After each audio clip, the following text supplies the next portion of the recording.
I just heard about this. Yeah, I get well briefed before I come out here. The fact that some advisor who never worked on our staff expressed an opinion that I completely disagree with in terms of the voters is no reflection on the actual process that was run. We had a year-long debate, Ed. I mean, go back and look at your stories. All right, folks, that was the president before he left for Washington, and that was in the middle of the night on Saturday night or Sunday night. I happened to tune it in. And joining us now is Larry Kudlow, CNBC senior contributor and host of the Larry Kudlow Show on Cumulus Radio. Hello, Larry. Hello, Steve. Hello. All right, let's hit on that for a second here. He just found out about Gruber. You know, I just found out about it. I was watching TV, or they briefed me before I came out. He never knows nothing. Right. He probably read about it in the papers. It's just utter nonsense. Look, Gruber, I'll give Gruber a lot of credit. First of all, he performed a public service,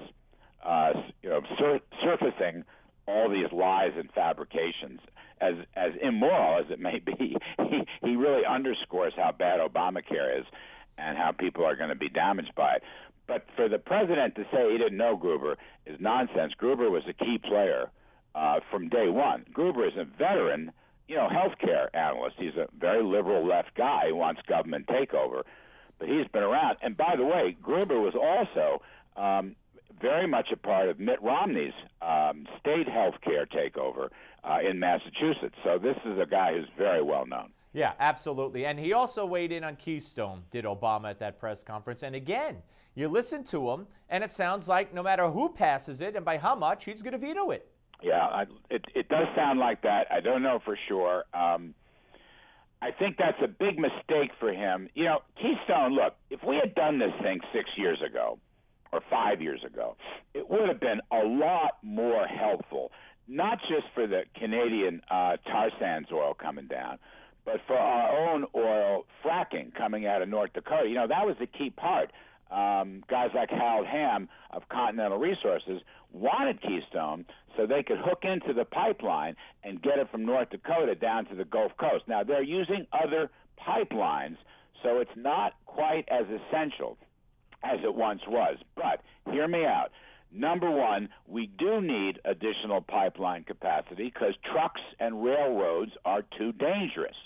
All right. Number two, it would be a symbol of America's commitment to maximize our oil and natural gas production. And finally, third, we need to add to the Keystone Pipeline drilling on federal fields. We need to open up federal drilling, and we need to get rid of the export restrictions in order to help our own oil and gas industry. So there's a combination there. Yeah. And we need all of that right now. If Obama vetoes it, I think he'll be overturned. And I think if he's overturned on the veto, that's going to really hurt his power and clout. Yeah, really hurt him. Very interesting. All right. Piece in the New York Post by Fred Dicker, the Albany bureau chief here in New York, talking about Bill de Blasio, the left-wing mayor of New York City, possibly running for president. I love this piece. I just love this piece. First of all, there's a certain amount of truth to it. De Blasio is a very ambitious guy, and as mayor of New York, he certainly has an important platform. Second, as a guy who worked for the Ortega brothers in Nicaragua many years ago and also honeymooned in Havana, I might add illegally, he is the leader. He and Elizabeth Warren are the two leaders of what I call the Sandinista wing of the Democratic Party, okay? And you know what? The Sandinista wing is growing. And if de Blasio runs for president, he will have a tremendous influence, which could turn the entire Democratic Party over to the Sandinista wing. When you think about it, particularly after these elections, where so many Democrats lost for Senate and governor and so forth, this party is moved so far to the left. And it's also interesting with respect to Hillary Clinton and her ambitions. This is not Bill Clinton's Democratic Party. This is a party that has moved so far to the left. The only way Hillary can probably capture the nomination is for she herself to become part of the Sandinista wing.